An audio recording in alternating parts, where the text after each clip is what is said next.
Well, hello there, everybody, and welcome back to another episode of Two Sons Podcast. I am your co-host, Philip. Across the screen, or I guess next to me on the screen, is the man himself, the one, the only, Joseph Karuba, my younger Hermano by 2 years. Look at him in all his glory, old Westbury Panthers. Hoorah. Yeah, that's right. Love the green sweatshirt. Green's my favorite Big up color. the Panthers. Yeah, I like green. Green's my favorite Big color. up old Westbury. That's right, yeah. Yeah, I went there too, by the way. Fun fact. Yeah, Yeah, big up trees. yeah, trees. Yeah, Yeah, go Panthers. Yeah. yeah. Go Panthers. Yeah. But yeah, welcome back, guys. Welcome back to another episode. So obviously, you're getting a little bit 2-for-1 special this week when it comes to the episodes. Earlier this week on Monday, we released the first video in our review for season 3 of The Bad Batch. So in that episode, we did episodes 1 through 3. And, we talked about, how we feel and our thoughts and, what we thought about the episodes and ratings and so on and so forth. All that good podcasting stuff. And in today's episode, we are going to continue that trend by talking about episodes 4 through 8. So basically, by the end of this week, we will be caught up with all of the Bad Batch episodes and just discussing them and going over them. And then that way, when next week rolls around, we'll be doing an episode by episode. So the episodes will probably be a little bit shorter since we're going to be just doing like one episode per week until the finale. But yeah, I mean, we'll flush it out as much as we can. Obviously, we don't want to talk too much and just drone on, but we also don't want to say too little and not say enough. So it's kind of a delicate balance. But if you have not checked out that episode, go check that out. Obviously, a couple of you have checked it out, so we appreciate the love and support as always. So like I said, that posted on Monday, so it's out on Spotify and YouTube for your viewing pleasure, all under Two Sons Podcast. That is that is with the O, not a U, because we are two brothers. I'm also just going to get the social medias out of the way while I'm at it. And then if you're looking to find out where we are, besides Spotify or YouTube, and you want to be updated when videos drop, and anything my wonderful brother just wants to talk about on any of the social media platforms, we are on Instagram, we are on X, formerly known as Twitter, and we are on Facebook as well. We are also on TikTok, all under Two Sons Podcast. Again, that is with an O, not a U, because we are two brothers. So now that we've done the plugs nice and early, we don't have to drown out the end of the episode by reiterating it more than once. We got to find a more simpler way of ending the episodes. I feel like we tend to kind of repeat ourselves over and over again. I mean, I love hearing myself talk, but I mean, I think we kind of repeat ourselves over and over and over again. So I just thought we'd get the socials out of the way right in the beginning of the episode, and that just gives us kind of less to talk about when we're wrapping up. So. Because excuse me, I listen to Raiders of the Lost podcast like all the time, and they don't do this at the end of the episode. They kind of just like say bye. But in the middle of the episode, when they have like their intermission, or kind of towards like probably 75% through the episode, they'll, whatever they're talking about, they'll like say like MVP of this, or like their thoughts of it. So say today we're talking about episode 4 through 8 of like the Bad Batch. It's like, okay, let's end the episode with a question: who has been the MVP of this season so far? And we end it like that, and we're like, okay, thank you for coming to another episode. Just end it with like a question or a thought, that we both answer, and then just close it out. Yeah, I know what you're talking about. Yeah. That way, in the beginning, you know where to find us. Let's get into the episode. Enjoy the episode. One last thing. Goodbye. Yeah, no, I like that. We could definitely try that. So we'll try that today. Look at that, folks, ladies and gentlemen. Real-time podcast talk and discussion. Where else do you get this raw energy besides a subway bathroom? I honestly don't know where else. Maybe a quick check bathroom? I don't know. I don't know if you guys have personally ever been in the bathroom with that hole that says enter, but like, if you have, let me know and call the number on it. All right, you'll be pleasantly surprised with what happens. Mm-hmm. I'll make sure excuse my voice and stuff a little bit. I'm still a little congested. I don't know if it's allergies or sick or stress or I'm old. I don't know. Ever since moving down to Florida, like I just feel like I just developed allergies out of nowhere, because I can't even open a goddamn window without like starting to cough and like sneeze and like. I mean, that humidity down there is killer. Like that's why I couldn't do it. Humid. Like it's nice. It's probably only in like the high 60s, so there's a nice breeze coming in. But it's like there's just so much goddamn pollen anywhere. It's like I opened my window for the first time in like 3 years, and I'm getting bombarded by my allergies. Well, that's your problem. Obviously, you haven't had the window open enough. You gotta get used to it. You gotta build an immunity. that I wasn't exaggerating. That was literally I opened my bedroom window for the first time yesterday because Why has it not been opened? I always thought that the windows were alarmed. So like if you open them, like the alarm You would go didn't off you and like didn't think to like in the ask house. at I all? I feel like when I came down, I did X, and then that's the answer I was given. So then I just never tried it. And then, when we put the heat on the house because it drops down into like the 60s, and then all of a sudden the heat is required in the house. Uh, It gets stuffy, and then like I get hot. mm, So like instead of like putting the fan on, like I'm gonna open a window, but I never thought I could until the other night. I found out that the windows were in fact never alarmed, and I could have opened them anytime I wanted to. So yeah, oh, look at that. fun fact That's right there. Yeah. yeah, very interesting. Very Yeah. interesting there. But yeah, so with that being said, again, welcome back. We're going to get into this episode as we speak. So obviously, like we always do, we're going to go into a little bit about how we're doing. I will go first since I'm already speaking. I'm doing pretty good. Obviously, it's only been a couple of days since we last spoke to everybody. I had class this week. What else is new? Obviously, contemplating life's choices. What else is new? Every Trying to day. figure out what you're going to do for your future. What else Mm-hmm. is new? I don't Not know. I fun. mean, it's just such a revolving door. It's like, we have this discussion like off camera before we started, but we're not really going to get into it now because we don't want to just drown you guys out.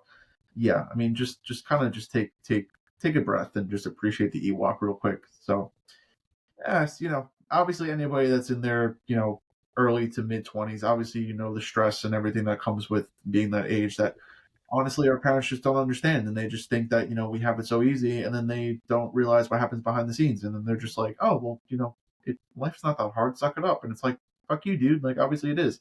um They generations, so but it is what it is. So I mean, if you're not contemplating your life every now and then I feel like you're just not human. I mean, that you're just kind of mental, like you're insane. I Yeah. mean, you Or should if be. you got it figured out, like tell us your secrets and your ways, because we Yeah, came from a pretty good upbringing, but like yeah, yet neither of us got it figured out. mhm, So yeah, I mean, we were. mhm, yeah. So let us know. I mean, just yeah. Yeah. But Yeah. I mean, besides school and just kind of contemplating life, I mean, everything else has been pretty good this week. I mean, I started my week with a couple of days off, so that was nice, able to Beautiful. recharge and kind of refresh. And Mm-hmm. then I had work Wednesday, and then I was supposed to have work today, but I was pleasantly surprised to find out that shipment was moved to tomorrow and not today. So I got a prompt day off. So You gotta love it. because it is the start of spring, also for everybody, happy spring, because the Happy spring spring. solstice was on Tuesday. So it is officially the spring season. So it is the time for spring cleaning and rebirth and renewal. So go plant a garden, go appreciate nature, take advantage of the weather, get some of that winter clutter out. I mean, open up your windows, let the fresh air come in. Clean up after yourself. Do a little Smell bit the of spring flower. cleaning. I did a lot of spring cleaning today. I opened a couple of windows and smelling that. Mm-hmm. Am I paying for it? Of course I am. But you know what? I'd rather smell the fresh air and hear the birds and the crickets chirp than just be stuck inside and all stuffy and stuff like that. Absolutely. So yeah, so happy spring, everybody. Hopefully everybody can get into the spring season. And just have a better attitude for it. So, but yeah, other than that, that's pretty much it. So the rest of the weekends will probably involve a little bit of work and maybe some pleasure. But we'll see about the latter part. But with all that being said, I will now hand it over to my wonderful co-host, and he will tell you how he's been doing. So go ahead, Joey. Alrighty, well, thank you for all that. And yes, like my brother said, we had a very lengthy discussion before we got on with you guys, but we won't get on that. But good luck to everybody that's in their young age, or mid age, or even old age. Figure out what the hell you want to do with that life, because who knows what's up anymore. So just have fun with it, but be smart about it, okay? But I'm doing okay. It's been a normal week. Looking for jobs. Looking for careers. Talking to people. And they just want to be rude. For no reason. Like why? Like what do you want me to work for you, right? Like I'm understanding that correctly, right? And like you want to act like I'm a child. Well, screw you then. I don't need you. I don't need you. Okay. Um, but some exciting news in the film area. There's been a couple of trailer drops, a couple of poster drops. I'm pretty sure like a lot of movies are coming out this weekend. I believe Ghostbusters is out this weekend. I think Kong and Zilla is either out this weekend or next weekend, one of the two. Um, I know for sure Ghostbusters is out this weekend, I believe. Um, we also got a teaser trailer for Alien Romulus. Romulus or Prometheus, one of the two. Um, Romulus. it looked insane. The Mhm. poster is beautiful. I mean, that's what a freaking movie poster is. Absolutely loved it. So check that out if you haven't. I know that there also was another trailer for something. There was a teaser trailer or just a trailer for that Captain America and Black Panther game. And did you I've see seen that a the guy couple of that I've plays seen a couple of clips on TikTok, and I think the guy that plays Black Panther is modeled off of the actor who played Ezekiel in The Walking Dead. Yeah, Corey Payton. Yeah, it looks awesome. I haven't gamed in a while, but that looks sick. Also, Mhm. they are re-releasing a lot of movies in theaters. I believe Shrek 2 is being re-released. Luca's being re-released. The Skywalker Saga is actually being re-released for May 4th. I don't know if it's like one day they're re-releasing all movies or if it's over a period of time. I'll have to find out because I know obviously the Phantom Menace is getting a re-release like just by itself. So check that out. And all the Spider-Man movies are being re-released, from Mhm. Tobey's all the way up to Tom Holland's. So a Mhm. lot of re-release stuff. So definitely on like Tuesdays, I would highly suggest going to check it out. Or again, seeing these movies on the big screen would be awesome, especially the Star Wars movies. That like I would love to go see Revenge of the Sith on the big screen because I don't think we ever did, at least from what I remember. So that'd be awesome. But besides that, just like my brother said, I haven't really been doing spring cleaning, so to speak, but I've been doing a lot of rearranging and just doing a lot of work and stuff on research and stuff like that and figuring it out. I am going to get a nice little tattoo soon. In like mid-April, I'm getting it. I'm not going to tell you guys exactly what it is yet, but it's going to be like pop culture and film themed. So it'll be awesome for this podcast, and I have a lot of different things that are going to go in there. That's going to look sick. So I can't wait to show it when I get it. Probably not until the end of April it would be completely finished, depending on what exactly is there and how long. So be on the lookout for that because I love those things, and it's a nice little treat for yourself. Instead of me getting some Dunkin', I like to get some ink. Mhm.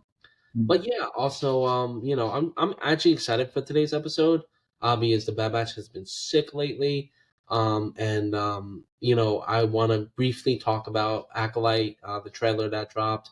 When we get into the episode, and then we'll just go from there. But yeah, welcome back, guys. And with that being said, I say let's get into the episode and let's just go over Acolyte a little bit. Because I know you wanted to briefly mention it as well.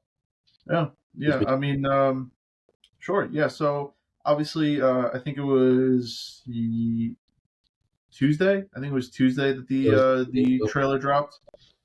It was one of those days. It was Monday or Tuesday because I remember my boss was texting me about it, and I had off. So, but yeah, the trailer came out, and obviously for those of you who don't know, Star Wars Acolyte was a TV show that I don't know if they announced it in this Star Wars Celebrations or if it was like last year's Star Wars. Oh, I don't know if it was 2023 or 2022 that they announced Acolyte during Celebrations.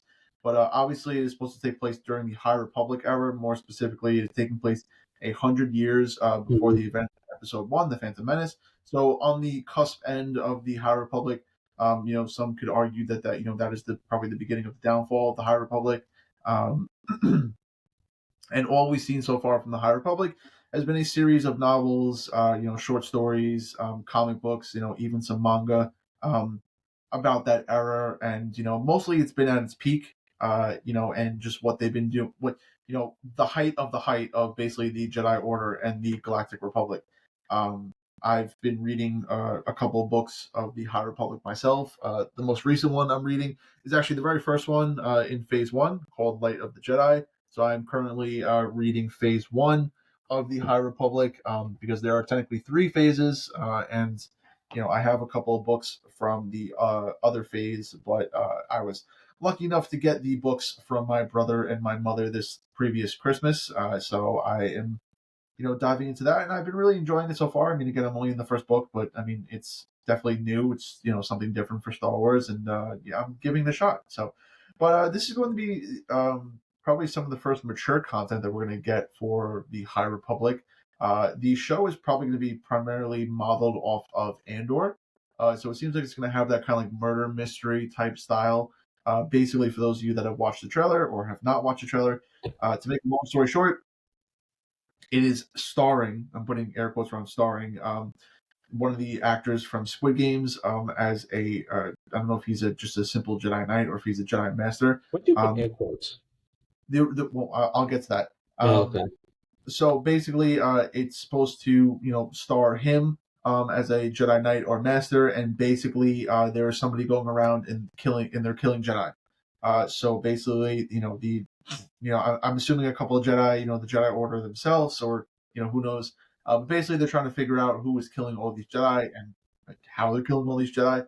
And so it seems like it's going to be kind of like that murder mystery esque style. I mean, obviously, Andor wasn't a murder mystery, but it was more Mm-hmm. like on like the espionage, like kind of like spy, like like down to earth type style that we haven't seen in any Star Wars show before. That's the reason why people loved it so much. So it seems like it's going to model somewhat similarly off of that. So if it does that, it's looking pretty good as like a potential to be a good Star Wars show. And then obviously towards the end of the trailer, we see that there is a flash of a red lightsaber. Showing that oh, have the Sith finally returned? Is this a dark side user? What is going on? And obviously everybody's asking multiple questions like, are we going to see Grandmaster Yoda? Because obviously he was alive during the High Republic. Apparently, if you look really closely, it shows the back of someone's head, and people think that is Plo Koon. So is he going to be in this? Because Plo Koon was 300 and something years old at the time of his death in Episode 3, Revenge of the Sith. So technically, he's alive during this time. So are we going to see him? Are we going to see Professor Hu Yang? Because obviously he's been teaching Jedi for generations. Are we going to see him make an appearance? Because he totally would have been alive or built, back in this day, and he would have been teaching younglings 100 years ago. I don't see why he wouldn't, especially in the Clone Wars. He, specifically states in that arc that he's been teaching Jedi for like millennia. So there should be no reason why he is not in this show. So obviously there's a lot of questions. I mean, is this Sith or this dark side user? Is this a possible Darth Plagueis live action? Are we going to maybe see Darth Sidious's master make an appearance in live action finally? I mean, obviously we know he was alive for half of the events of the Phantom Menace in the Shadows. So like is he going to make his live action appearance? How old was he? Is this just some random dark side user that we don't know much about and they're introducing?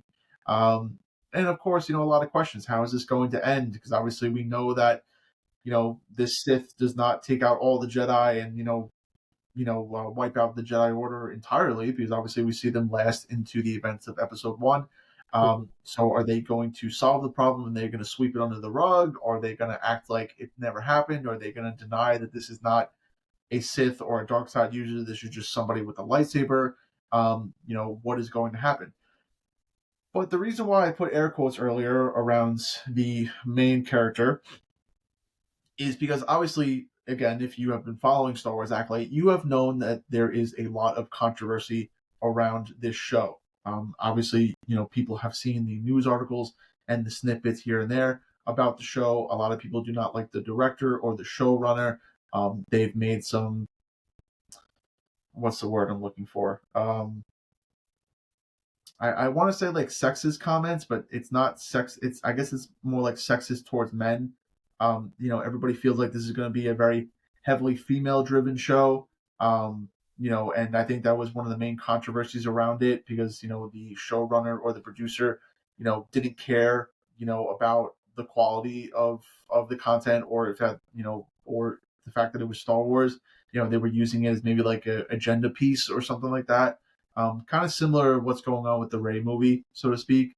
So, I mean, I don't think I've been the only one to see this controversy. I think people that have just followed Star Wars have seen these. I mean, have you heard any of this? Like, Honestly, no, and it would be a little stupid if people actually cared about like who was the main character because realistically, I don't know the actor's name. I want to say it's Jin Lee or something, the guy from Squid Games. yeah, He's not supposed to be the main character. Like, I don't really think this show is gonna necessarily have like they never came out and said anybody was like this is who's leading the show.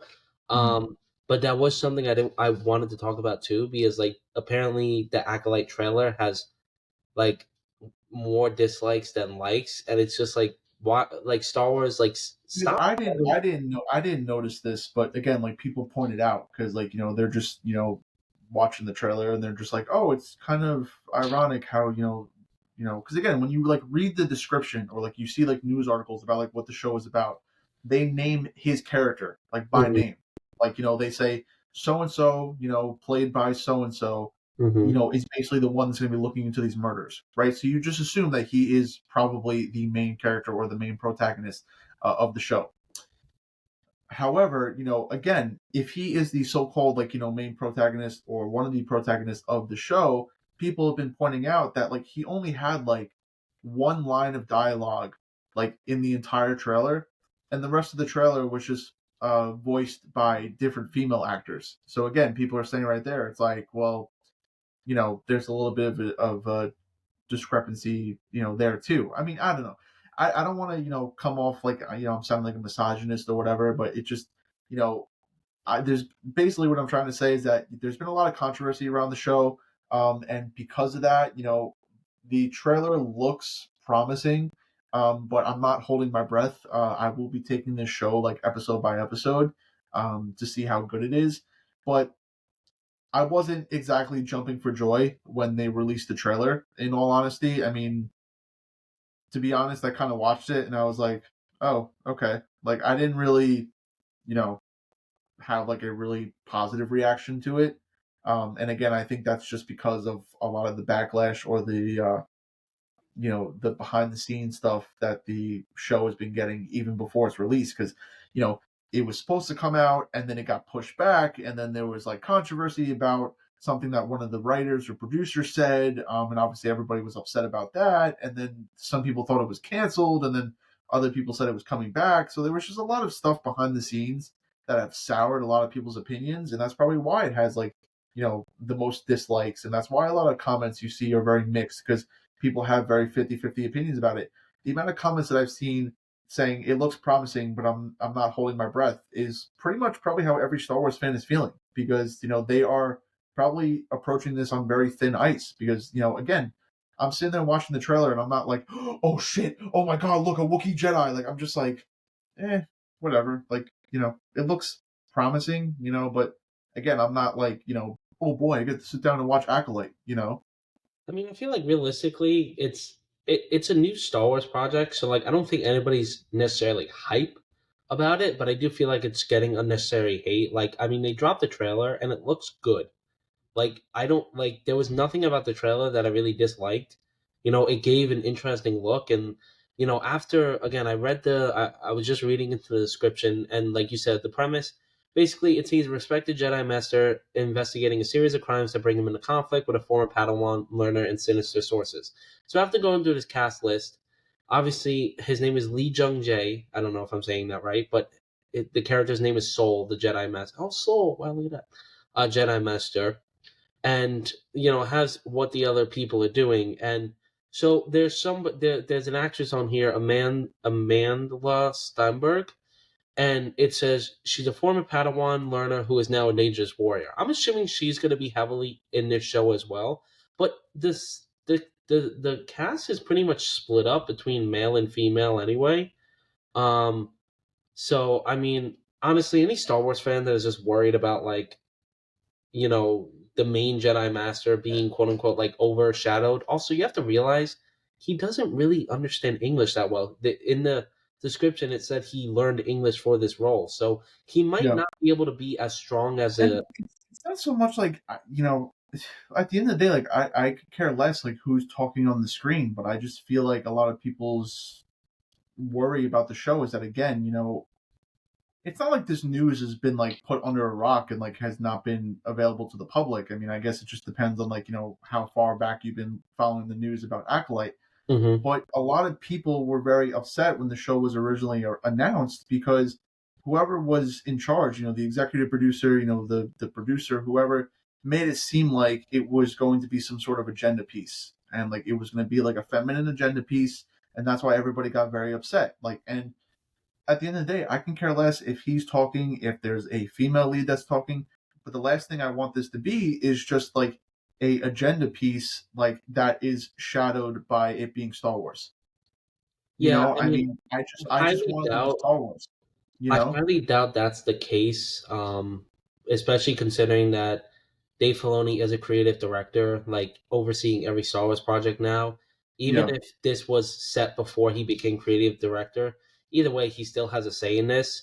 And I don't think I mean, Disney. I think Disney even learned from their that, lesson even in with. Ahsoka, I mean, you can kind of argue that like there wasn't really any agenda, but it just kind of I don't know. I don't want to say anything just like on the the the cusp that like it comes out offensive. So I'm just not gonna speak I mean, I think anymore. realistically, like Star Wars fans are the biggest haters of their franchise, and like everybody needs to stop worrying about like this again. Like Acolyte, realistically, if it's bad, it means nothing. It has nothing to do with the Skywalker saga. It really has nothing to do with like any project that is out right now or is planning on coming out. Like I have hopes for it. Again, it's different, like and this is made by Disney and even when they've tried making original projects and stuff, it hasn't worked out. But a lot of the times these directors, and people working on the show talk about a certain agenda, but even the director, just because you're the director doesn't mean you actually control the show. There's still scripts, there's still writers, there's still producers, and everything.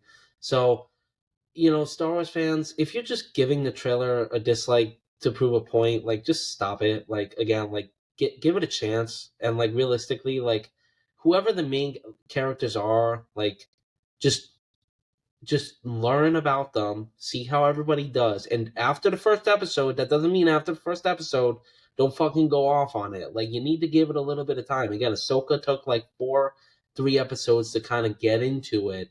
And again, trust me, Star Wars fans are always gonna find a problem to think about it. Besides Andor, because still haven't seen it, but apparently Andor is perfect.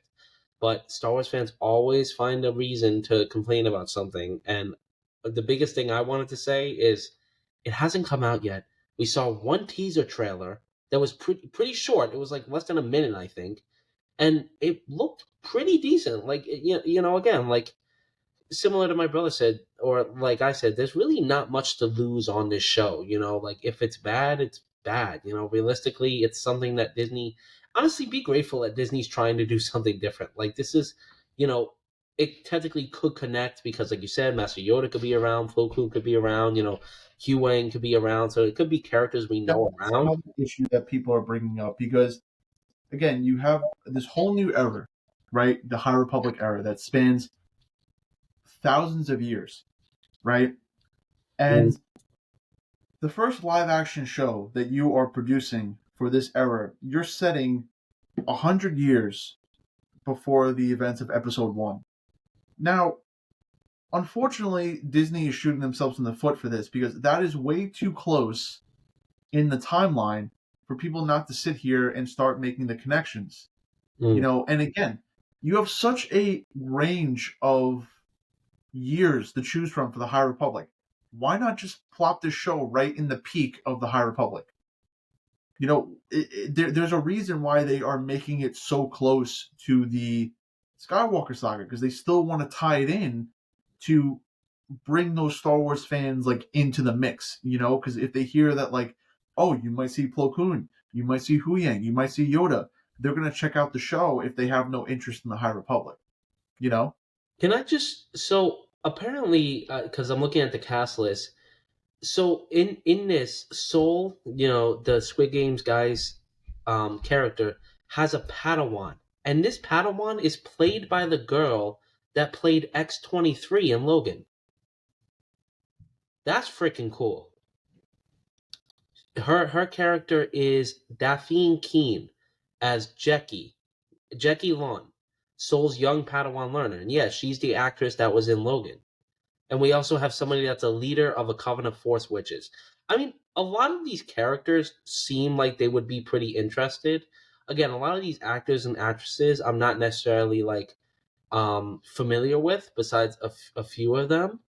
Um but I mean, again, like it's a Star Wars project.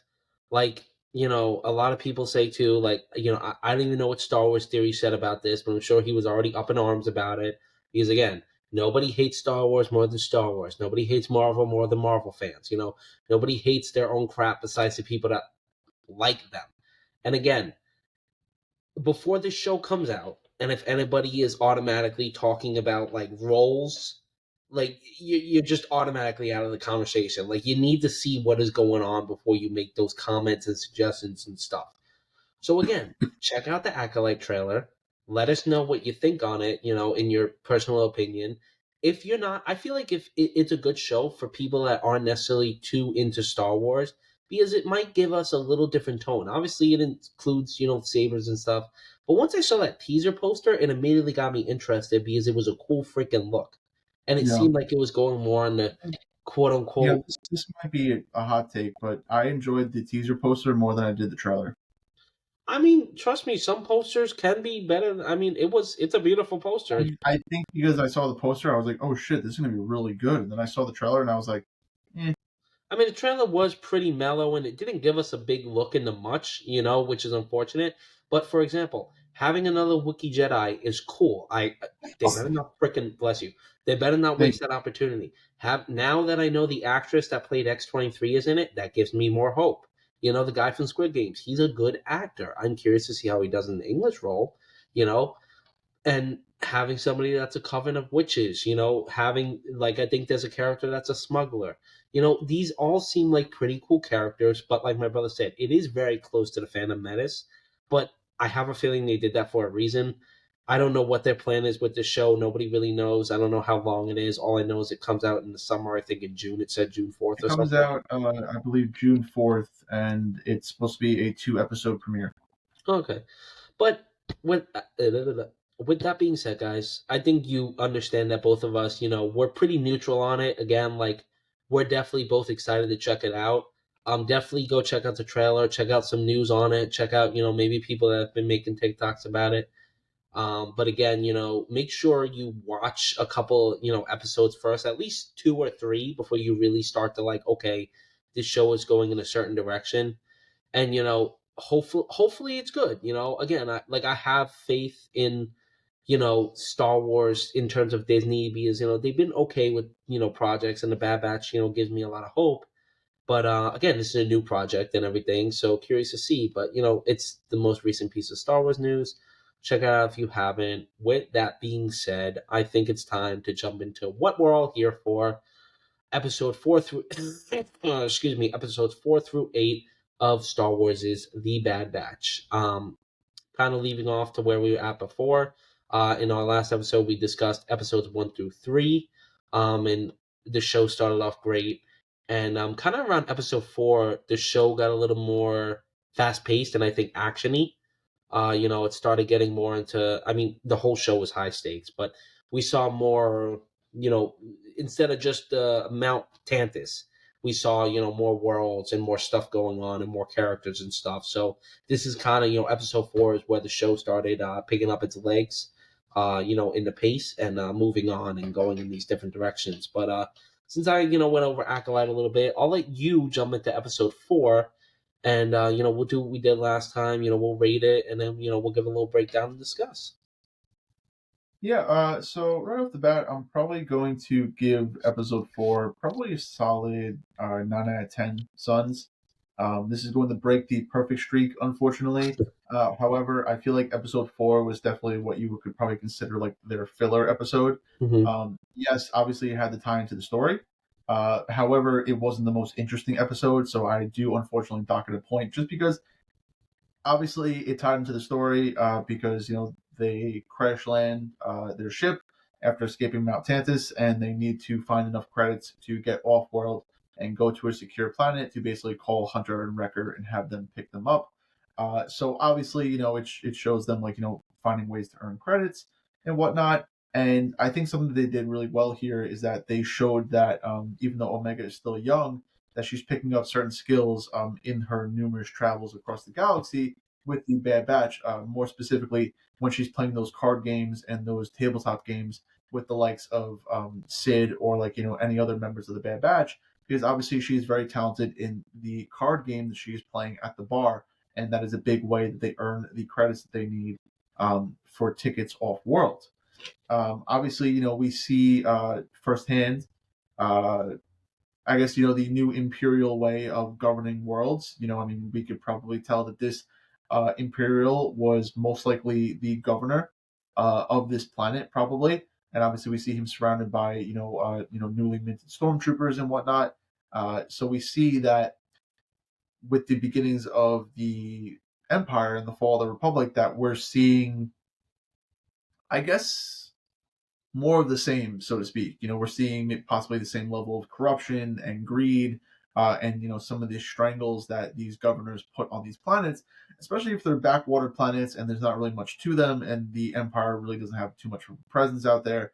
We're going to see that some of these governors become more like quasi rulers of the planet, and like again, especially when he sits down to play the card game. We see that he's apparently does this on a regular basis. He plays against Omega, he loses against Omega, and then he turns around and he's like, "Oh well, gambling's illegal here, so you got to pay the fee." So it's like, so he throws those little jabs here and there, as a way to kind of control, what goes around him. Oh, sorry, I thought I had to sneeze. Wait, okay, Bless there you. it is. Thank you. But again, obviously, depending on who you are, if you're going to sit there and watch Omega play a card game, it might not be the most exciting thing. Obviously, I do think it picks up later in the episode, especially when they are escaping off world. And this might have just been me, but the scene where Omega releases all the different animals from the Star Wars universe totally reminded me of when they do that in Jurassic Park: A Lost World, and they Yes. release all the dinosaurs on the island. I That could was have the sworn first thing some of I the thought of. sounds were different too. I was the Yeah, same too. that was the first thing that I thought of. So I hope other people out there thought the same. We did hear a couple of Easter eggs. Of course, we heard some porgs. So again, just Yeah, ties to the sequel trilogy, which was nice. And obviously, that governor got a very fitting end by being eaten that by that reminded me of creature. Jurassic Park and World for sure Yeah. with how he Mhm. ended, especially with the Indoraptor, and so pretty much like that scene is very reminiscent of Mhm. that. But that we also see, obviously, we saw some of the relationship building between Omega and Crosshair happen, in the earlier episodes, but this is where we see more of that continued, obviously, and that's always going to be a central theme across these episodes. Within the Bad Batch season 3, it seems like they're making one of the focal points, the relationship between Omega and Crosshair, which is really nice. We see that especially in the latest episode, episode 8. But yeah, I mean, eventually, obviously, the episode ends with them eventually escaping off-world onto a cargo ship, and Omega sends a signal out to Hunter and Wrecker, and they meet on a disclosed planet. And obviously, the end of the episode has them reunite. Obviously, very fan servicey. I got chills. I was almost on the verge of tearing up a little bit just because it was sweet. Obviously, after everything they've been through and how much they've been looking for each other, and just how hard they've been trying to get back to each other. Obviously, it was very sweet. But even that being said, again, because it wasn't the most entertaining episode, unfortunately, I'm going to dock it that 1 point, but not because it was bad or anything, but just because, I guess I like to be entertained all the time. I know that's obviously not plausible, but because of that, I give it the 9 out of 10 suns. And yeah, that was pretty much everything that really happened in that episode. Yeah, pretty much. One, you summed it up pretty much 10 out of 10. Summing something up that everything that happened, what was went through. So good job on that. Good job on that. I'm gonna agree with you and give it a 9 out of 10 Suns because again, this did feel more of a filler episode, yet it did have good moments to it. It had valuable moments to it that I feel is important to really showing Omega's character, and I feel like that is a big part of season 3. Is even though in the other seasons, we have seen character growth and building in Omega.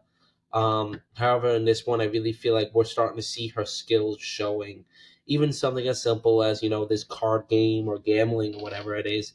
You can see how smart she is. You can see how even smart she is when she talks. I really enjoy her and Crosshair together. I feel like it's a duo that, is unexpected, but, works really well, especially in the next couple of episodes. We see more of that.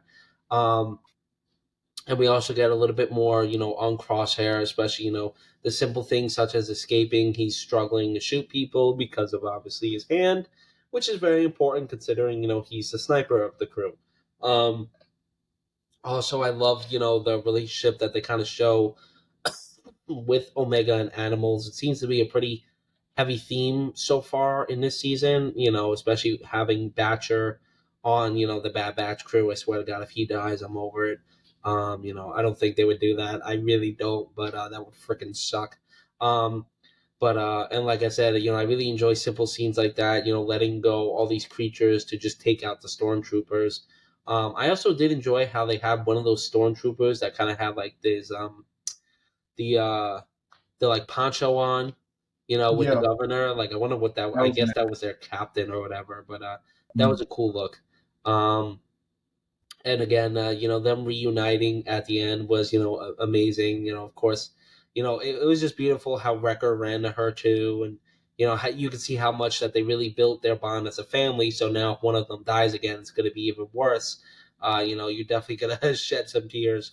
But again, it was a great episode, even though it felt like more of a filler. It still had a lot of reasoning to it and a lot of good moments, and it was honestly like perfect setup to kind of transition from to the fifth episode, because I don't think not so much the fifth episode, but like this the next couple of episodes were pretty heavy in like the story, so it was a great transition spot, so that's why it's still getting a almost perfect score.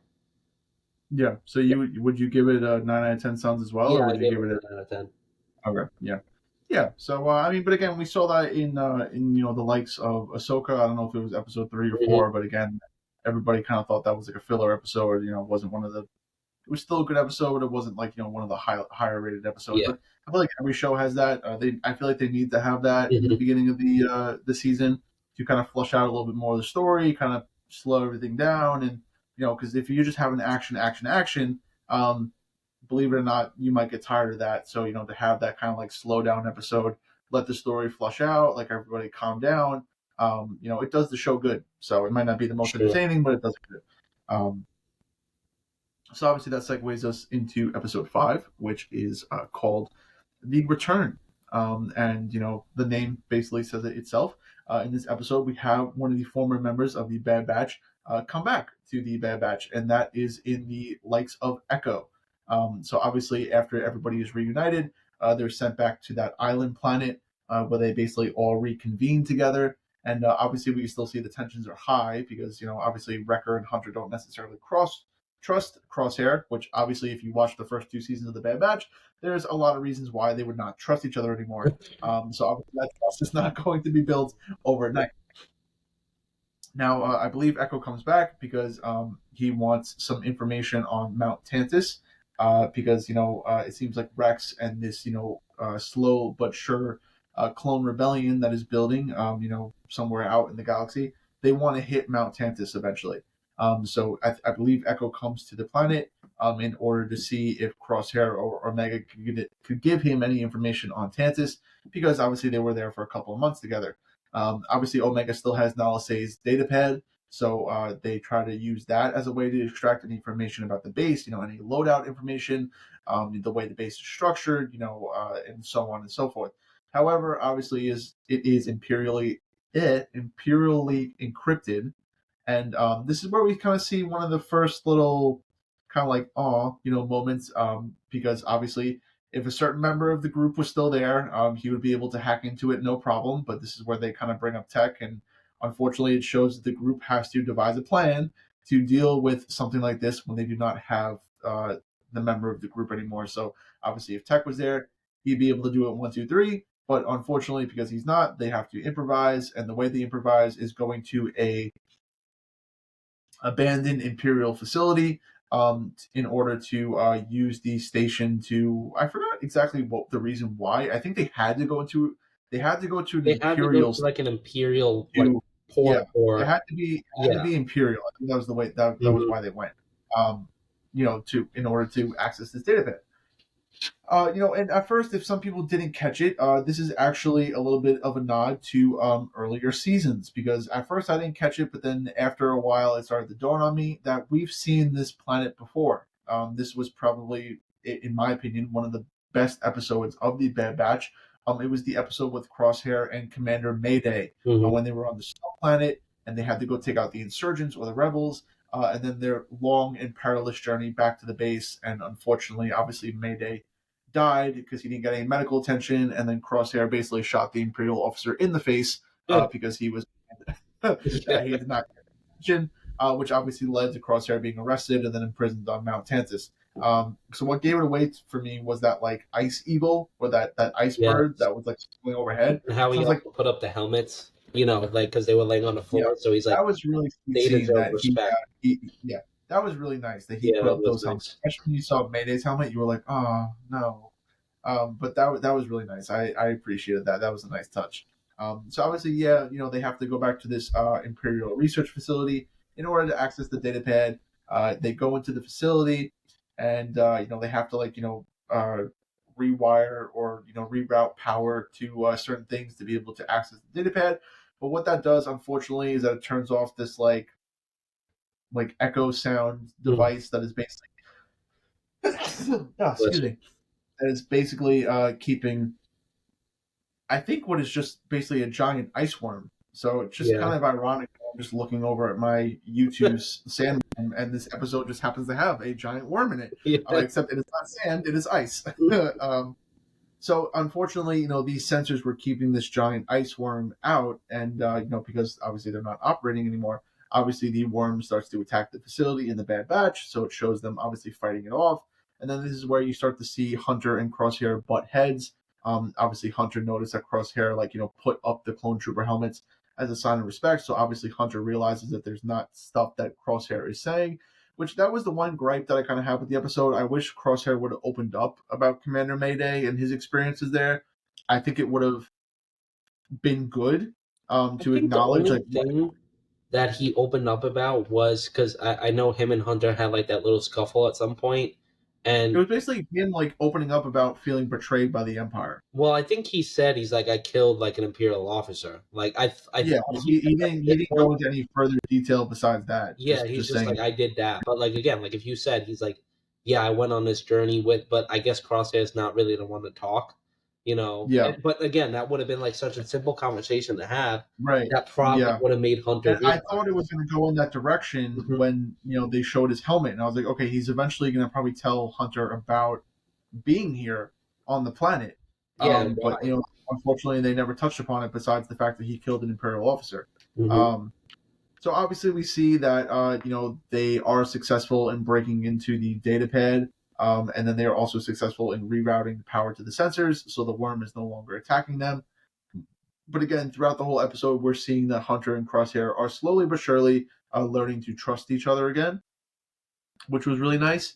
And then especially towards the end of the episode, where Wrecker is extremely happy to see both of them come over the horizon, and then he gives them a nice little group hug, which again just puts the icing on the cake because kind of put it into Wrecker's perspective, and he's already lost the one brother, so to see that his other brothers have came back, probably just makes him really happy, especially because Tech was mentioned this episode. Mhm. And then you even have Echo making the comment saying that like oh, it looks like they're on the right path, and there's no blood, so that's also a plus. Yeah, So again, just the nice little family unit that they have there just really makes the show a lot more special, and unfortunately connects you to these characters, and then obviously they rips your heart out when they die.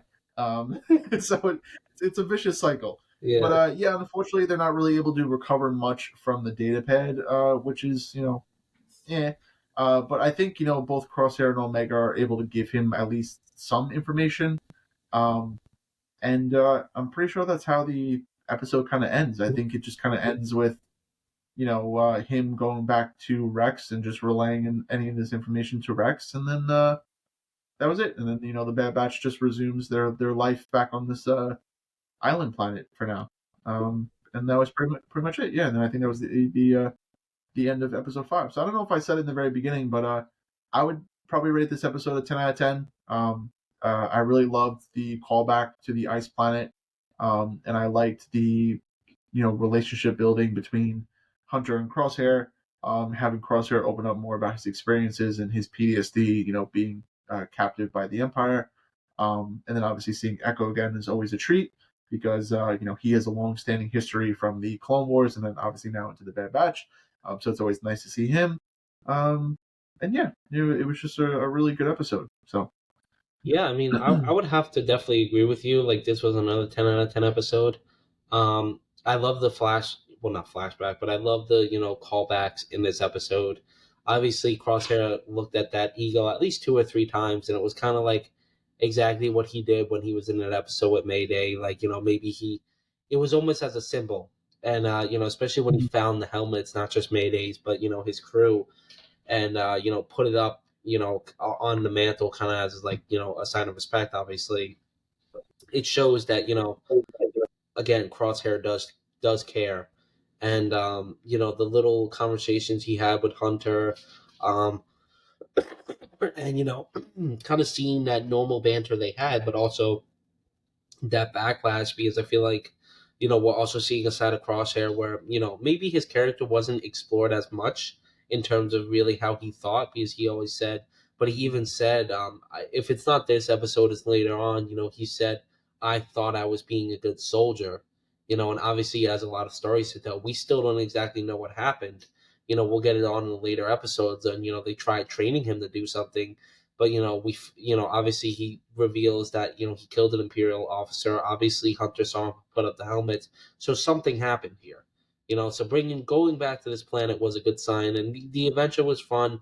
Like you said, it's nice having Wrecker, Hunter, and Crosshair have that moment. That's just I feel like a Bad Batch moment, and it kind of does everything perfectly to lead into the next episode. And just overall, again, it was like a perfect mission episode. They went there with a purpose to do something. They didn't get it, but little stuff that happened on the side showed the Bad Batch again, and a lot of important stuff. Even something as simple as again, still showing how even in this, Crosshair struggles to shoot a big target because of what's going on with his hands. So it's very interesting how they obviously keep focusing on that, and it's they continue to do it pretty much in every episode. We'll probably see something like this.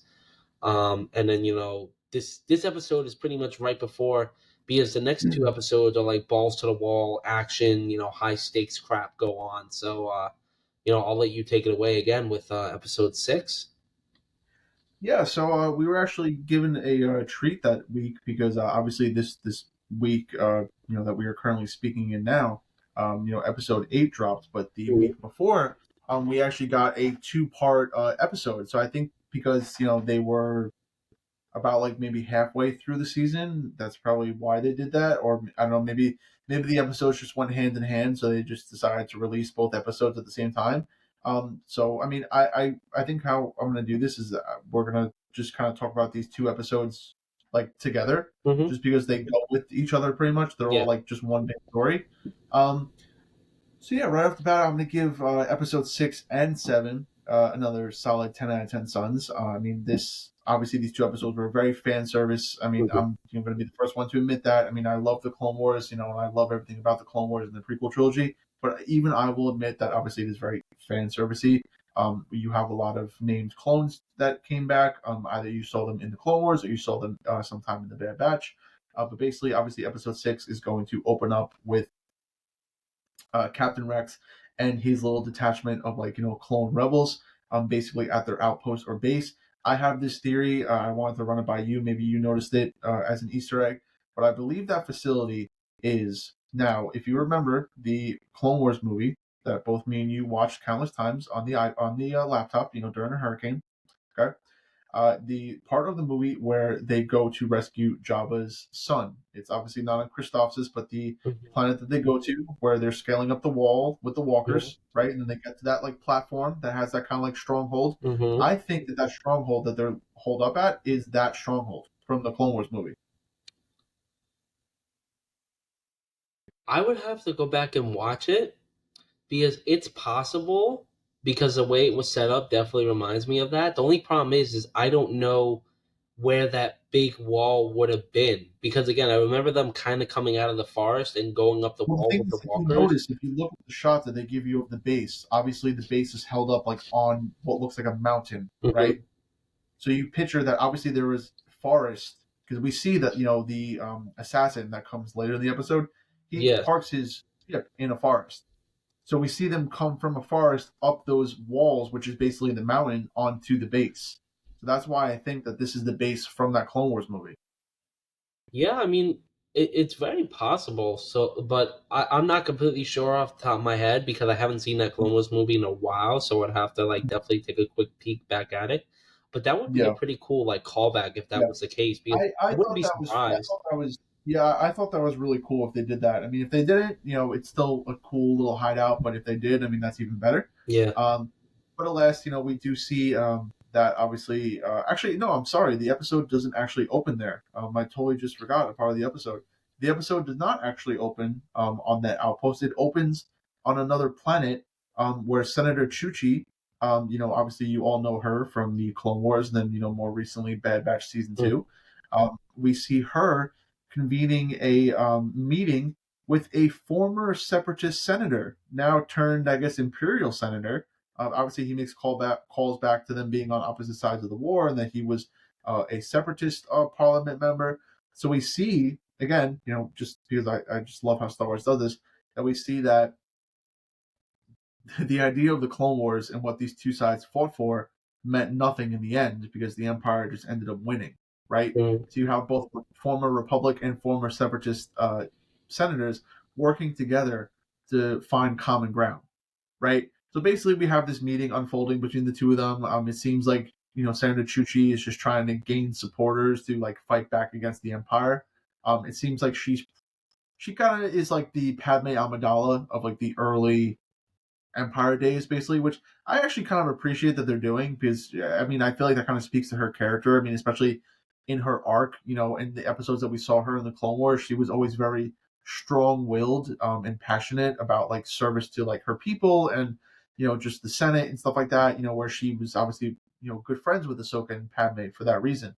Um, so we see that Captain Rex and his clone detachment are kind of working with Senator Tucci as like security and just making sure that the area is secured. And then that is where we see one of these assassins rear their heads and try to eliminate the senators, unfortunately. And thankfully the clones are successful, obviously, in apprehending the assassin. And then that's when they go back to the base to obviously because they captured him alive. And that's when they go back to the base to interrogate it, and then that's where I started off because that's how I thought the episode started at first, but I was mistaken, so I apologize for that. Um, but again, something that I liked about this episode, I love all the callbacks to the former clone troopers that like basically rebelled against the Empire and are now just kind of fighting with Captain Rex. So obviously you saw some familiar faces. I mean, you saw some newer additions from like last season, but you saw I think he was a captain, Captain Hauser, from that one Bad Batch episode where basically he just leaves the base and he has that speech in front of all of his men, basically, if you remember. mm. And that's when Crosshair was still working for the Empire, obviously. Um, but you see him obviously return. You see a couple of other clones. I think Fireball is one of them. I think Nemec is another one. Hmm. Fortunately, spoiler alert. I think pretty much all the clones that I just mentioned, besides Hauser, die in these next Yeah, two pretty episodes. much. But which is kind of unfortunate because you see them for like a second and then they die. Um, Anyway, so obviously you see them trying to interrogate this clone assassin because if you remember, I don't know if it was season 1 or season 2, they first introduced these clone assassins, basically these clone troopers that were probably held captive on Mount Tantiss, basically with these assassins, which is kind of interesting. And if anything, it just adds more to the story, just like how fucked up the Empire is, basically, and how they're just treating clone troopers because they're basically just taking these clone troopers and they're wiping their memories and then they're putting them through this like rigorous training and most of them don't survive anyway, but the ones that do survive come out as like brainwashed like imperial assassins, basically, that are just sent on these missions to hunt their former brothers, and that is just very messed up. Yeah. um, and it is kind of sad to see like Captain Rex and the other ones trying to be like, oh, we're your brothers, we're going to help you, and then you can just see like how brainwashed this guy is, and he's like, there's basically no saving him. um, so obviously we see that the Bad Batch are called into action when they find out that Omega was on the assassin's hit list, because obviously the Empire is looking for her. And then that's when the two forces join up and come together. And then, again, this is where, we're seeing some of the hostility, with Crosshair. I mean, obviously the Bad Batch wasn't the most receptive to him joining again. And then obviously some of the clones remember him working for the Empire, and they're not too happy, especially Hauser, because he remembers that episode when he was still working for the Empire. He was on the planet at the time, so yeah, obviously he's not the biggest fan of Crosshair. But over the episodes, they learn to kind of trust and respect each other. So eventually it all works out in the end. But I do appreciate how they're showing the animosity. Again, not in the animosity has shifted, right? Because at first, regular clone troopers were like, "Oh, those guys are like defective," or they're different from us, so we don't like them. But instead of that, now it's, "Oh, well, it's not that you're different from us; it's just that you worked for the Empire and you were a real asshole at one point, so I don't like you." Mm-hmm. So again, they have to learn to kind of respect and live with each other again. And this is where another Imperial assassin is brought in, and again, this is where the what's the word I'm looking for?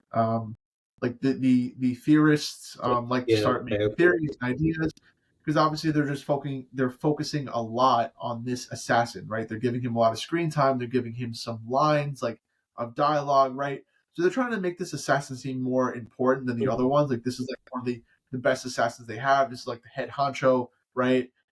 So I'm sure there are people out there being like, "Oh my god, is that Tech? Like, is that Tech? Look at the way he moves! Like, oh my god, like doing this, doing that. Like he raises his arm like this. Oh my god, is he Tech? Oh my god, look, he did that. Oh my Oh god, my god, he's it's like doing something on his arm. He's typing in things. That's tech.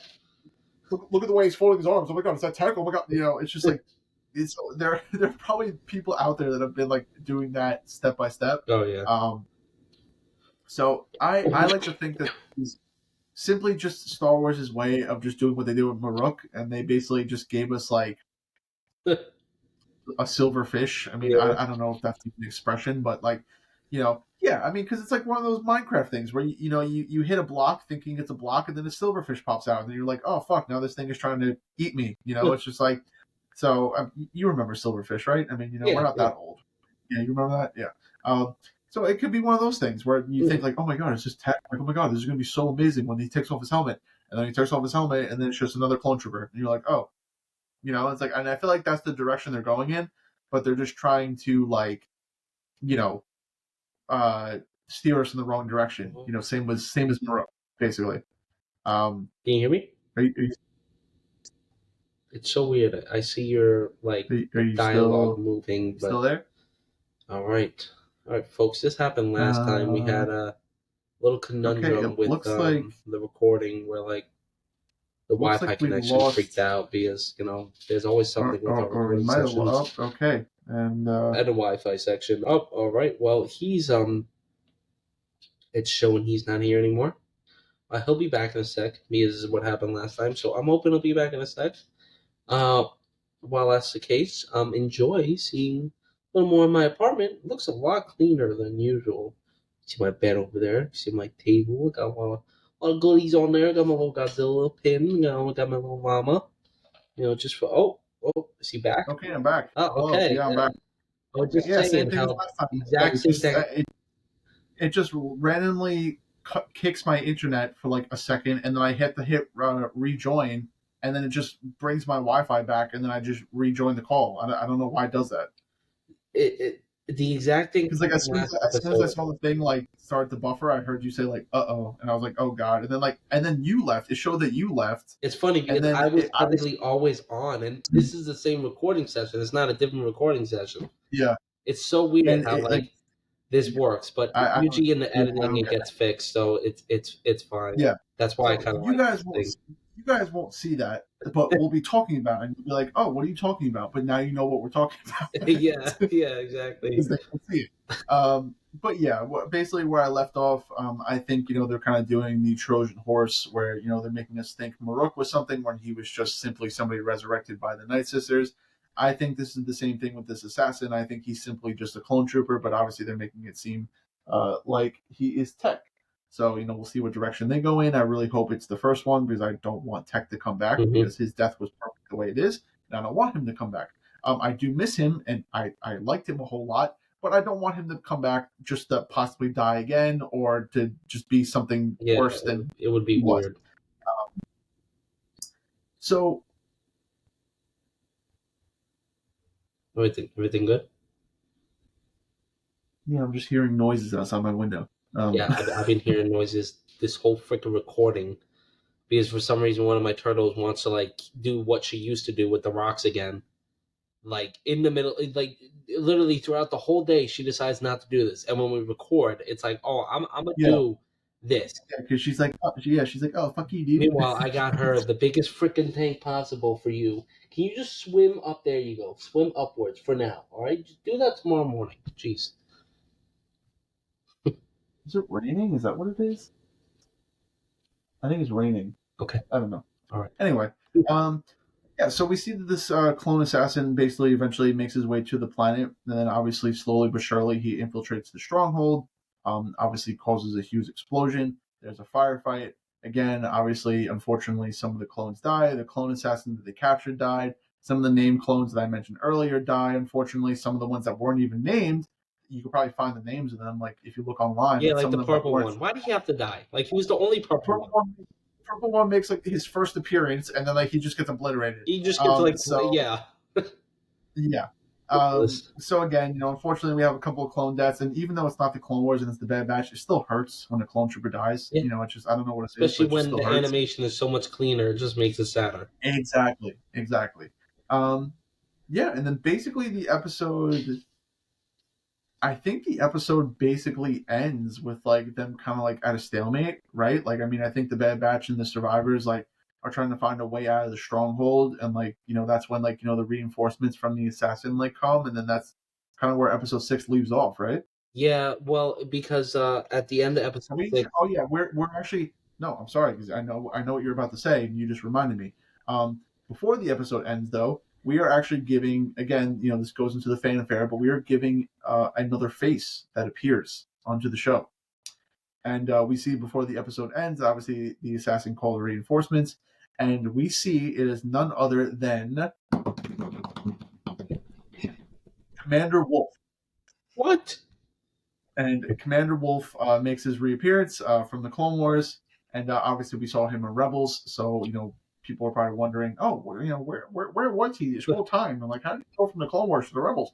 I don't fucking. So obviously we see that he is still working for the Empire, unfortunately. So kind of like boo. Yeah, But what is interesting is that I've already told my brother this, but what is interesting is that he is not using a stormtrooper detachment. He has one stormtrooper. yeah, that's it. The rest of the detachment is clone troopers. Yeah, So I wonder if this is just like his preference, like he just wants to use clone troopers. Maybe this is part of his wolf pack, and maybe they're just loyal to him, so they just wanted to stick serving with him, which would be really cool. It would kind of make the most sense, to be honest. hmm Yeah, but there was just one stormtrooper, and I'm pretty sure he died anyway. uh, but yeah, so we do see him appear as reinforcements ordered by the assassin, and then that's where the episode basically leaves off at this like giant stalemate, and they're our group of survivors are trying to escape, and then the other group is trying to apprehend them and bring them in. And then that's obviously where episode 6 leaves off. So obviously, before we jump into episode 7, I'm going to allow my brother to speak his words of magnificent wisdom. yeah. So I don't know if you rated it, but just to get it out of the way, episode 6 and 7, I'll both rate them 10 out of 10s, just because they were. Actually, I did. That was the first thing I Okay, did, so, but obviously, sorry. what was So many things happened no, that I couldn't recall. I know. Yeah, I Yeah, just felt okay. like it. But these have probably been the two most action-packed episodes so far.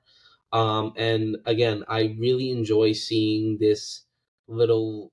I don't know, you're kidding. Oh, I really enjoy seeing this little clone, rebellion, cell, so to speak, build on up. Um, and like you said, unfortunately, I think the only two, because I couldn't remember if he was there, but I'm pretty sure Gregor is there too. So I think Gregor and Hauser are the only two that actually survive. Gregor actually shows up at the end of the episode of episode 7. Because remember, that's when Echo comes to pick them up, and then he's on the Oh, ship he with was with Echo. him. Okay, never Because mind then. It's probably just. remember Echo left because Oh Echo yeah, yeah, left yeah, after dropping because they called Echo. picked To up. pick him. Yeah. Yeah. Um. Okay, but it was very action packed. It was nice seeing all these like different clones. Obviously, I'd assume they either rebelled or, like you said, obviously we know Rex has been out picking them up. But the most interesting thing about this episode probably was these clone assassins. Especially considering, that, the clones are talking about that they dealt with these, they call them shadows.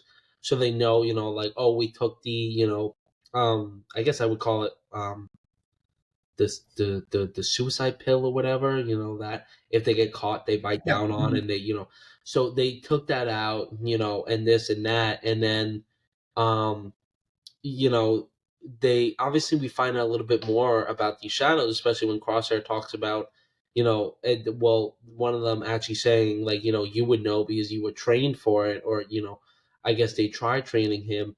But again, the fact that pretty much it's almost like these clones get a lobotomy and just completely retrained and reconditioned to be the emperor's bitch, almost like, and it's really sad because, again, like, seeing how different and done these clones have been in the Bad Batch really shows the horror of the Empire. Like, even though we knew the Empire was this big power because of Vader and the Emperor, I feel like we never actually saw the horror until the Clone Wars, and especially now, seeing not only what experiments they've been doing, how they're treating people, how they run their worlds that they take over, and again, how they've been treating the clones, like literally just turning one into a shell of itself. And if it doesn't work out, you just get rid of him like it's nothing. Like, it's crazy to me. What the hell is going? It's crazy to me. Um, and everything. And again, the action was great. I really enjoyed seeing, the Bad Batch back with Rex and the other clones. It's just always nice seeing the clones fight together. And, obviously we see they get, trapped and they got to go on these different escapes. And it's nice also when they show, obviously they've been, featuring Crosshair heavily, and him taking on the Shadow. And it actually shows that, like, Crosshair is, um, I guess we get more of his fighting skills because we, just mainly knew him as a marksman. So we've obviously have, we've been having to see him plan and do all these different things. And, the episode leaves off kind of perfectly where, like my brother said, we get the reintroduction of Wolf, which I was very surprised when initially during the trailer we saw it was coming back. I had no idea it was going to be against Rex and them because obviously we know from Rebels he's with Rex and Gregor. So I'm gonna assume, I don't know when, but obviously we're gonna see him again. And I won't get into it yet because it's in the next episode. But he is with a whole band of clones, which is just the funny thing is that, so to speak, to the Empire, the clones are useless. Yet to get their most highest anticipated target, they send a whole group of clones led by a clone with a clone commando, but they had to throw a stormtrooper in there because they're like, yeah, we could do it too, um, but again, like, a great episode. So, like, so many things going on. It felt pretty fast, but also it didn't go by like super quick. I think it's just because of how much crap happened. Episode 7 felt a lot faster. Like I felt like I started Seven was watching that and really I was like, fast. I kind of don't even remember much. yeah, yeah, it was really fast because I was like, wait, that's it. I was like, what, I feel like I just started watching this. It's only been like 10 minutes, right? It's like, Yeah, it nope, it felt was like already, 20 minutes, if that. yeah. But yeah, I think this is a great segue for you to just get into episode 7. Yeah, sure. So I mean, we gave our ratings for it already. Obviously, it's a 10 out of 10 for both of us. 10 out of 10 suns. Those are a lot of suns in the sky. Wow. Yeah, I think a whole planet would probably just burn to death, to be honest. Yeah, basically But fine. yeah, it's basically the whole episode could be summarized by a game of cat and mouse. To be completely honest, obviously we have our survivors, within the ruins of the fortress, trying to escape down to a platform that has a ship on it that is going to take them from one ship to another ship and then take that ship off the world.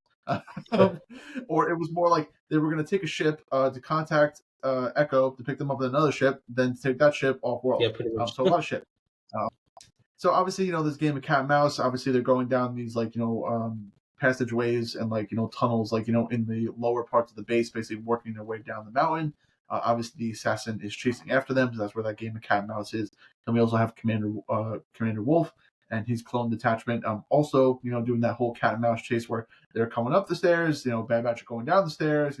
Assassins, repelling left. Crosshair's going right. Omega's doing a little jig on the stairs. There's a lot of movement here and there. And obviously, we see a couple of skirmishes, between our crew and the clones and the assassin. Obviously, we see that our crew is successful in eventually contacting Echo, and finding a way off world. But obviously, that doesn't come at some peril. Obviously, they have to kill and stun a couple of clone troopers and stormtroopers along the way. They're successful in evading, Commander Wolf and his detachment, especially the assassin. Obviously, there's a huge fight between Crosshair and the assassin as Crosshair eventually, not sacrifices himself, but he volunteers to hold off the assassin as the others, excuse me, contact Echo. This is part of where the trust and the respect are starting to build, because obviously after they lost a couple of their comrades and everything, Hauser and the remaining clone troopers that are still alive start to kind of respect Crosshair a lot more when they start to ask him why he rebelled against the Empire, and then they start to find common ground like that, and that's where their solidarity between them starts to show, which obviously is also nice. It's always nice when clones come together, obviously. So again, we have the really cool struggle between Crosshair and the assassin, and we see that eventually Crosshair is successful in basically defeating the assassin, or we think he defeated the assassin, and is rescued by the other clones and the Bad Batch, obviously. And then we see that clone assassin actually survives and washes up on shore. So that's probably not the last time we'll be seeing him, which again, because they put such huge focus on him, again, is he somebody we know? Is he just a random clone trooper? You can make your speculations down below in the comments. So, love that. But again, it just feels like it's just so fast paced. But that pretty much brings us to the end of the episode already, because really everything I said basically just describes the episode. Yeah. And we get to the standoff on the I guess landing area between Commander Wolf and his detachment and Captain Rex, the surviving clones and the Bad Batch. And again, Commander Wolf did not know that Rex was alive. According to him, the Empire told him that Rex died aboard the Republic Venator at the end of Clone Wars. And obviously, we all saw that in Clone Wars, when the Venator is crashing and him and Ahsoka escape and all that. We don't need to relive that trauma because that was a very sad episode. Yeah. But so we're seeing right away that the Galactic Empire is feeding false information to the clones that are still in service. They don't know about Mount Tantiss. They don't know that their brothers are being rounded up and they're being experimented on. They're being told that some of their comrades and their brothers have died when they have not died. You could argue that maybe the Empire just assumed that he died because the last ship that he was on crashed and burned and there were no survivors. Mm-hmm. So, maybe they thought they were telling the truth. So they kind of get a little bit of a pass on that. But still, it goes to show that they lied, and he was actually alive all this time.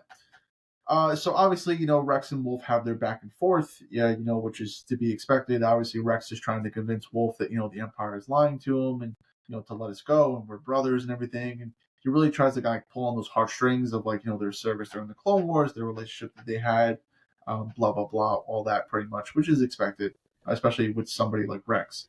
And we see that eventually, as Echo arrives and, we see Gregor, we see Echo, Wolf eventually tells his men to stand down and basically lets them escape.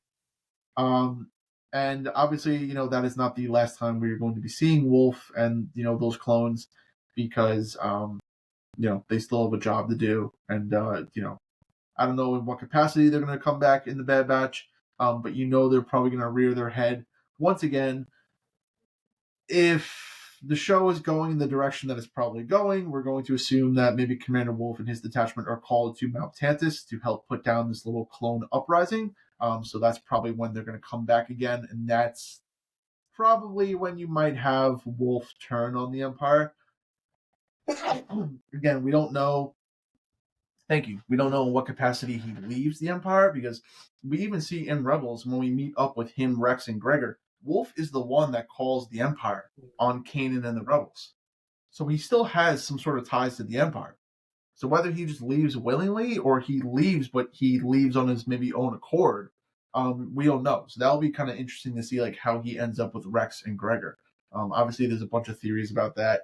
But that's basically how the episode ends. And that pretty much mini 2-part series ends for that those episodes. So Yeah, I mean, I gotta say this episode definitely was, again, it was very fast paced, but it was also very interesting, especially with that last part talking about Wolf and Rex's dialogue, especially you could see, even though they don't show his face, you could tell by his tone and expression that you know excuse me, Wolf is shocked and understandably thinking that probably one of his closest comrades, um or friends or whatever you could say, died, and now maybe he had some sort of realization, but he's also with a bunch of clones as well, and maybe they're thinking the same thing.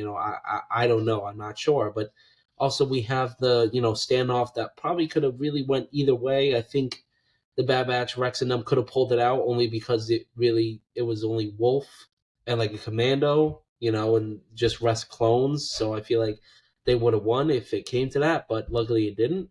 But I was shocked that Wolf just completely let them go. I really did not expect that with no really hesitation or anything, and when that happened, it really kind of made me think of like, what the hell are they going to do to Wolf now? Like, that's a big deal of what he just freaking did. And like, obviously we know he survives and stuff, and he meets up with Rex and Gregor again. But again, will we see that here? Will we just assume that that still happens afterwards? I don't know. Like you said, we're going to see his detachment again. We're going to see him again, whether that's at the end of the season, sooner or later, who knows.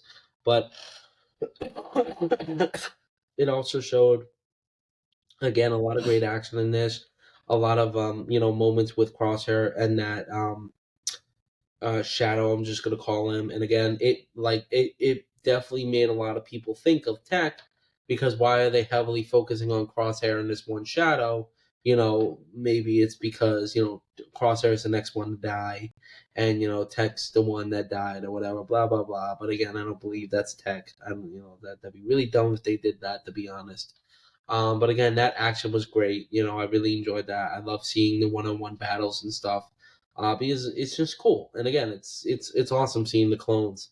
But it was sad that pretty much they went in there. They at the beginning of episode 6, they show this decent stronghold, all these clones doing what they normally do, and at the end, there's like 2 people left. But it really Yeah, shows the stakes that they're in. They're trying to build this rebellion, and when they do, and they face one thing with the Empire, they get destroyed. They don't have the resources, they don't have the support, by anybody. They don't have the weapons, they don't have the ships, they have nothing. So I'm very curious to see, the rest of the season in terms of clones, and if we'll actually have a clone rebellion.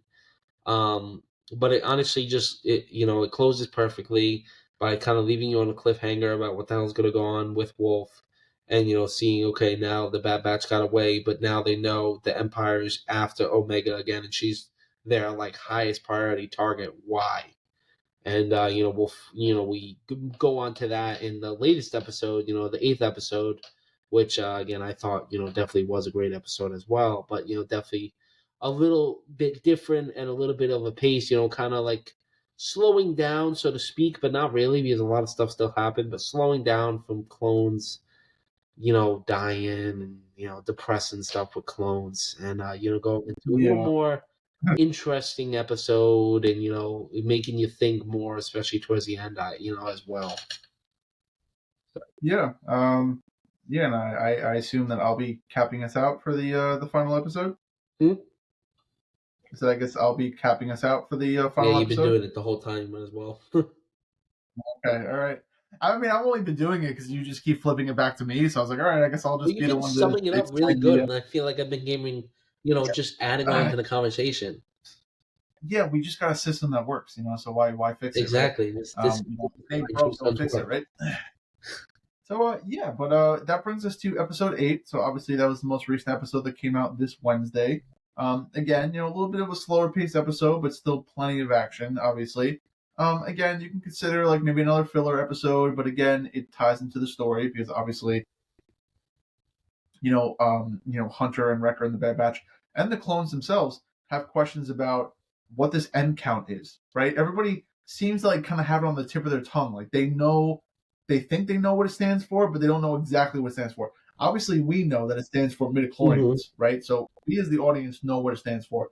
but the characters don't. So they're like, what the hell is this M count? What does that have to do with Omega?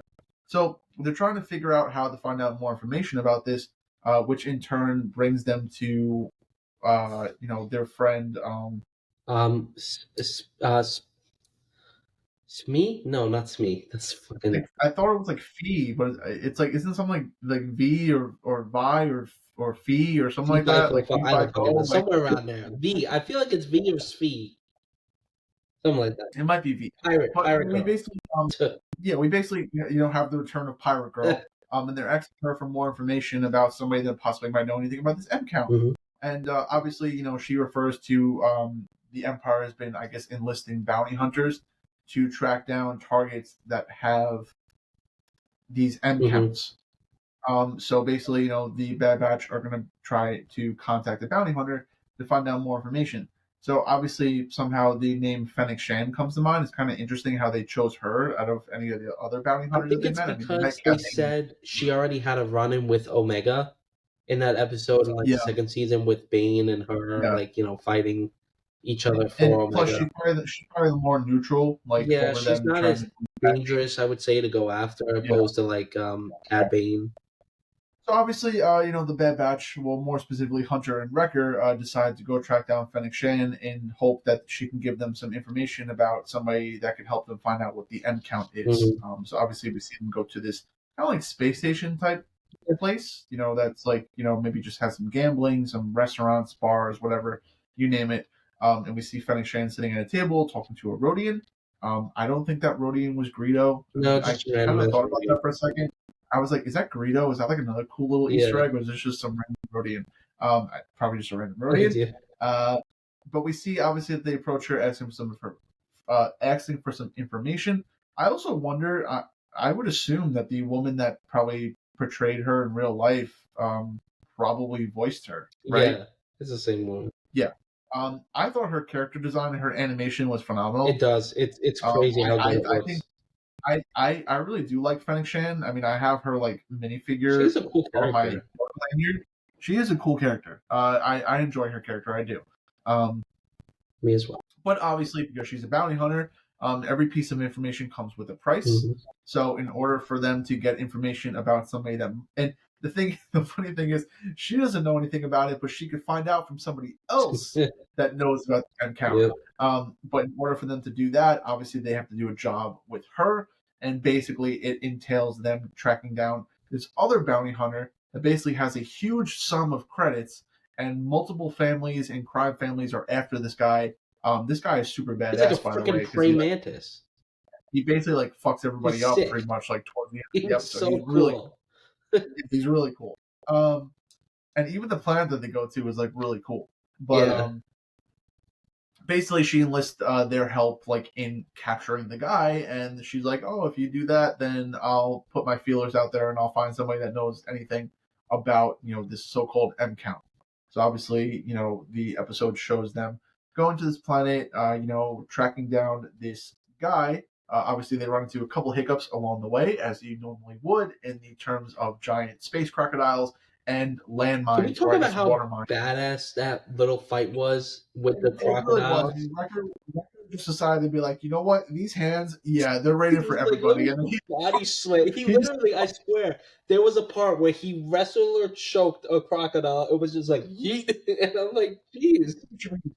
A couple of them. I mean, like he was just going like ham. Like he was just so like, yeah. I love that they're really showing like, again, they've always showed the strengths of the Bad Batch, but like in this episode, showing Hunter's actual ability and him to be able to sense this stuff and see this stuff. And again, we know Wrecker is strong and shit, but I want to see the clone that likes to, fuck things up essentially, fuck up these space crocodiles, and he does just that. So it's a great little thing to see.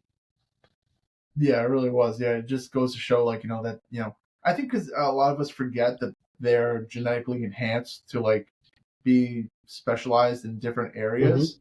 And I think that's lost on us, especially during their show, because obviously they showcase that a lot in season 7 of the Clone Wars when they have that arc. But I think in the show it's kind of lost on us, right? Because, like, you could argue they're no longer using those abilities as much as they would be. So, unless they're doing it, you don't really know what they specialize in. Um, so it is interesting, and it is nice to see that these clones are just not normal clones. They're still specialized in their own way, even though they're considered defective. But eventually, we see that they obviously track down the house of this so-called bounty hunter. I don't know. We get his name, but I don't remember I his couldn't name. tell you. I just call him Prey Mantis Yeah, guy. yeah. So Prey Mantis guy. So they find the house of Prey Mantis guy, and I got to admit, was pretty dark. So that maybe was kind of like a red flag.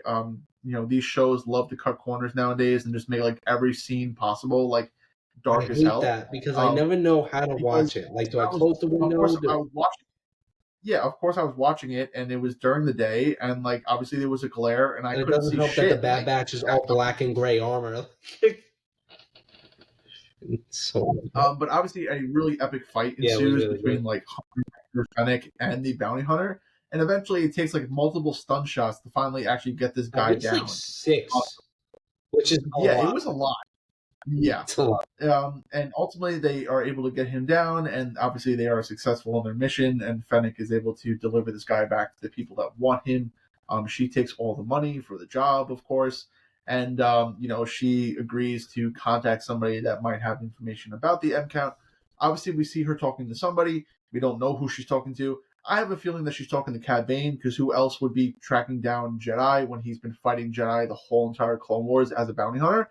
It just makes the most We sense know that he's that in would the be the season, so it would make exactly. sense. We know he's in the season, unless they're throwing us a curveball and maybe Asajj That's is the working only as a other bounty person I hunter. thought of. Those two. It's got I to be do have a those two. feeling that I have a feeling that we are going to see her very soon, Mm. because she might be being hunted. Because Because she tells whoever she's talking to like about the two clones, and it's like obviously we have that little part where Asajj is going up against Hunter and Wrecker, so maybe it is going to be Asajj, but again they showed Cad Bane, so he's going to show up. This would be the most sense for him to show up, but I right. guess hopefully we see next episode. Yeah. And that's basically how the episode Mm-hmm. ends. Hunter and Wrecker basically just kind of like left, just wondering if they're gonna find the information they need, and then Fennec contacts, the mystery person, and then that's basically how it ends. So again, I mean, what did I give it? I think I gave it. Did I give it a 9? Did I rate I it? don't think you rated Did it. I don't know if I rated it. Oof. You know what? Yeah, this deserves a 10 out of 10. Because at first when I was watching it, I was like, but then like I think the latter half of the episode really sold Mhm. me. Like when that bounty hunter just turned out to be like not just like a walk in the park, like he was actually like a problem. Yeah, this And I was think one like of like the better bounty hunters throughout the whole Clone Wars show, even that anybody has run into. Like, why have we not seen this guy before? right, Somebody at Disney was just like, you know what? What about we take like a prey mantis and just make him fucking OP, and they're like sold. Like that's it. That's the shit. um, yeah, but I would give it a 10 out of 10. I mean, I again, it was a little bit of like a side quest, but obviously it had to do with the underlying story. Hmm. So all of these side quests so far have directly tied into the story, which has made them make more sense, which I appreciate. Um, but yeah, I would give it a solid 10 out of 10. I think it was another great episode. I think they're doing really well. They're staying very consistent. And yeah, I'm just excited to see what else they have in store for us. Because you figure, I mean, again, I don't know if my timeline is correct, but I thought when the show first came out, it was going to run until like the very beginning of May. So if we're counting It Wednesdays, said we like have 16 episodes, so we are yeah, we have halfway one, through. two, right? So we have 1, 2, 3, 4, 5, and let's say 6. If they're gonna maybe do it like the week before May 4th, so you figure you got 6 more weeks. So that means we could say 6 episodes, but they might release like 2 episodes in 1 week or 3 episodes in 1 week.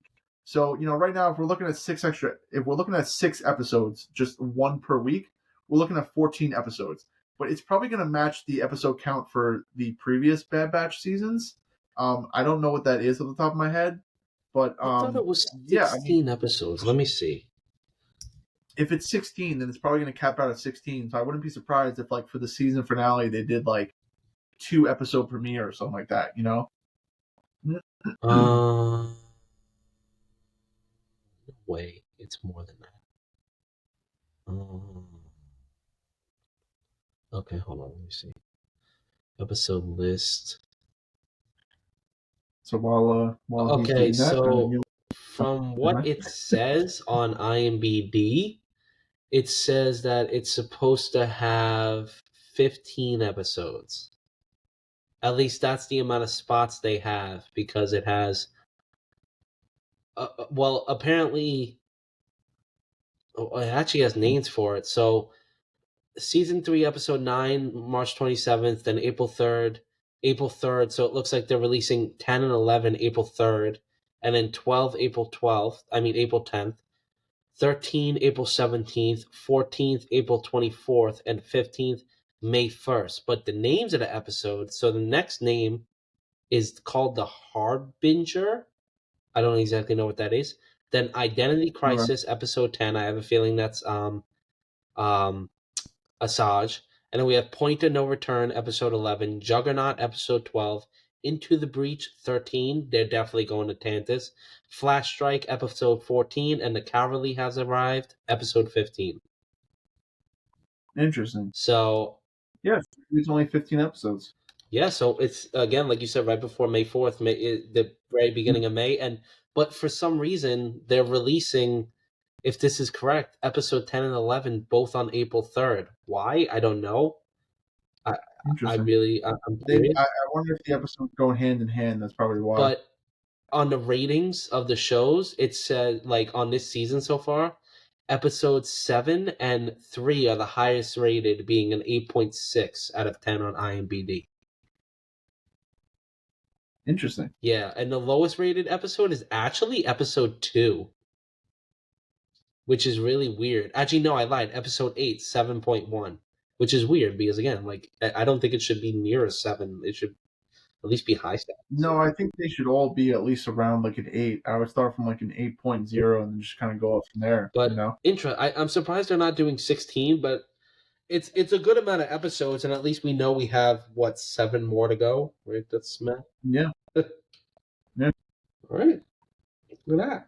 Yeah, but I mean that pretty much covered everything I wanted to say about the episode, unless you have more to add, of course. No, I mean, again, like, I feel like these past, it was 5 episodes. Excuse me. I thought we did a pretty good job. I mean, I thought we summarized them pretty. The good thing is that because these episodes are like so short, at least shorter than Ahsoka, they're easier to flush out, like in like a quick, like 5-minute summary, and then that just gives us the liberty to talk about more of the episode after that. So, and honestly, I feel like bless you. I feel like the show has not been over the place. I feel like every episode has had a clear direction they've gone in. Even if they jumped in between, it's not hard to follow. And again, like, if they keep going in the direction, this will hands down be the best season for the Bad Batch, and it's gonna be like a contender on my list for being one of the better Star Wars shows. I mean, realistically, I don't think there's a bad season on the show. Season 2 gets away a little bit because of those little side missions, but I mean, this season is amazing. Like, it's reminding me of season 7 of the Clone Wars, just because of how good it has been lately, and the stakes are just getting higher. I mean, obviously, we're seeing Cad Bane, we're seeing Asajj. From the episode titles alone, we're probably going to see assault on Tantiss, which, I mean, I assume the episode that says Juggernaut is going to be the episode that we saw in the trailer where they're riding the giant Juggernaut. I would assume, which is what it's episode. I think you said like 12 or 13. It was one of those. Yeah, episode 12, and then again 13 says Into the Breach. I'm assuming so. Mid-April, April 17th, it looks like is when we're really gonna get into Tantiss, and if that's correct, the last 3 episodes would take place there. Obvious 15 is The Cavalry Has Arrived, so I wonder if that's like, an unknown person maybe coming in to help, or if that's when we're going to see Wolf come in with like all these random clones. I don't know. I'm very curious. I'm very curious to see what happens in the next couple episodes. But again, guys, if you have not checked out Bad Batch at all, check it out. Mhm. And if you have not been following up with the season, you got to get on it because it has Yeah. just been phenomenal. Again, I feel like And go check out our previous episodes. I mean, obviously we yeah, did a breakdown of season 1 and 2. Like it was like one of the very first episodes that we did for the the YouTube. first episode on YouTube. Not, it was like the first episode for the YouTube, not for the podcast, of course, but for the YouTube. Yes. And then obviously we started our breakdown series earlier this week. So again, we're going to be doing this every week, pretty much up until the month of May, which is going to be perfect timing for obviously Star Wars. I'm sure we're going to have a big May the 4th episode. I don't know what we're going to talk about, but I mean, again, there's just a lot to look forward to. It's going to be very heavy Star Wars content for the next couple of weeks.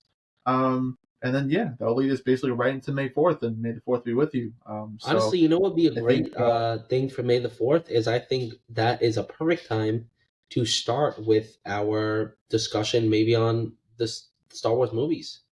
Like mhm. start out with And I mean, episode one. what better movie to start with than The Phantom Menace, seeing that it's the Yeah, 25th anniversary this year. might as well. So, we'll probably get on that right after this. So, if you love Star Wars, this is the place to be, ladies and gentlemen.